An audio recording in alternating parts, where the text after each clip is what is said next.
Sometimes the most powerful life lessons, they don't come from some best-selling book. They come from unexpected places, like a bit of timeless wisdom. Today we're going to dive into an ancient Moroccan proverb that I think holds a really powerful secret for how we can tackle our toughest challenges. All right, let's get right into it. What you're seeing here is the proverb in its original, beautiful Arabic. Before I even tell you what it means, just take a second to look at it.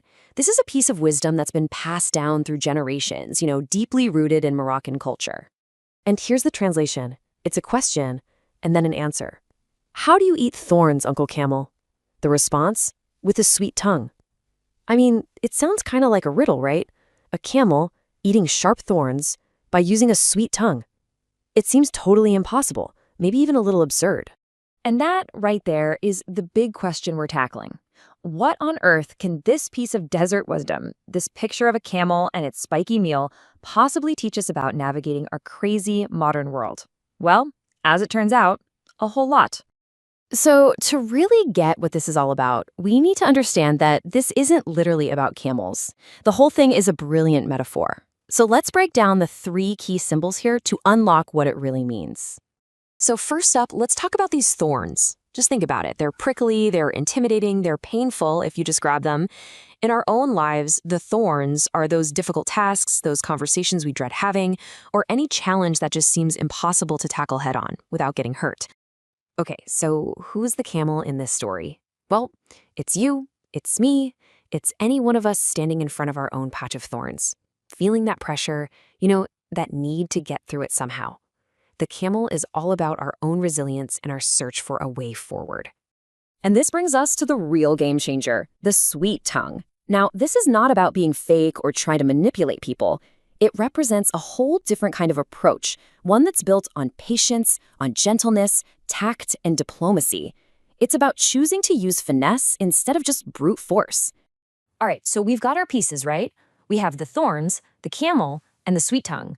Now let's put it all together and see the really powerful core lesson that this proverb has been waiting to teach us. Here's the heart of it. A gentle, patient approach can make even the most difficult, the most awful tasks manageable. See, the proverb is teaching us that you can't just attack thorns with anger and aggression. You're just going to get hurt. But with the right technique, that sweet tongue, the impossible suddenly becomes possible. Look at this. It really breaks it down, doesn't it? It's like a fork in the road. You can try to deal with a thorny problem with brute force, anger, impatience, just pushing harder. And where does that usually lead? Frustration, conflict, and probably failure. But if you choose the sweet tongue approach, patience, diplomacy, a positive attitude, you open the door to progress, to resolution, and to success. Okay, this is all great as an idea. But how do we actually use this ancient wisdom in our lives right now? Let's get practical and talk about how you can start tackling your own modern-day thorns. Our thorns might not be literal plants, but man, are they real. It could be that difficult boss you just can't seem to please, or that massive project at work that feels completely overwhelming. Maybe it's a family disagreement that just keeps going, or a tough negotiation, or even just that awkward conversation you've been avoiding for weeks. We all have them. So here's a simple three-step way to think about it. First, just identify your thorn. What's the real challenge you're facing? Get clear on it. Second, make a conscious choice about your approach. Are you going to go in with force, or are you going to try some finesse? And finally, apply that sweet tongue. Act with patience, with tact, and try to bring a positive, constructive outlook to it. So, as we start to bring this all home, let's boil down this incredible piece of Moroccan wisdom into one final memorable thought. If you remember one thing from all of this, let it be this. The greatest obstacles, they aren't conquered by force, but by finesse.